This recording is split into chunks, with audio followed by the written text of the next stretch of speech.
ഞാൻ ഗീബത്ത് പറയുന്നു അല്ലട്ടോ എന്ന് പറഞ്ഞിങ്ങാണ്ട് ഗീബത്താണ് പറയും. അല്ലെങ്കിൽ പറഞ്ഞു കഴിഞ്ഞതിന് ശേഷം പറയും ഞാൻ ഗീബത്ത് പറഞ്ഞോന്നല്ലാന്ന്. രണ്ടുകൊണ്ടും ആ പറഞ്ഞത് ഗീബത്തല്ലാതിരിക്കൂല. ആദ്യം പറഞ്ഞാലും ആവൂല, അവസാനം പറഞ്ഞാലും ആവൂല. ഞാൻ ഗീബത്ത് പറയുന്നു അല്ല എന്ന് പറഞ്ഞാണ്ട് കുറേ ഗീബത്താണ് പറഞ്ഞു.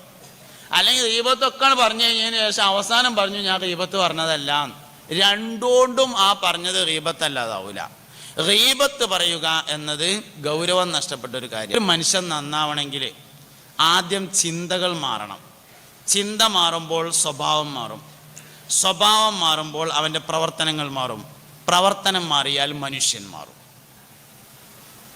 ഒരു മനുഷ്യൻ്റെ വ്യക്തിത്വം എന്ന് പറഞ്ഞാൽ അവൻ്റെ പ്രവർത്തനമാണ്. പ്രവർത്തനങ്ങളെ മാറ്റുന്നത് അവൻ്റെ സ്വഭാവമാണ്. സ്വഭാവത്തെ മാറ്റുന്നത് ചിന്തകളാണ്. ചിന്തയാണ് ആദ്യം മാറേണ്ടത്. നമ്മൾ എന്ത് ചിന്തിക്കുന്നുവോ അതാണ് നമ്മുടെ സ്വഭാവം.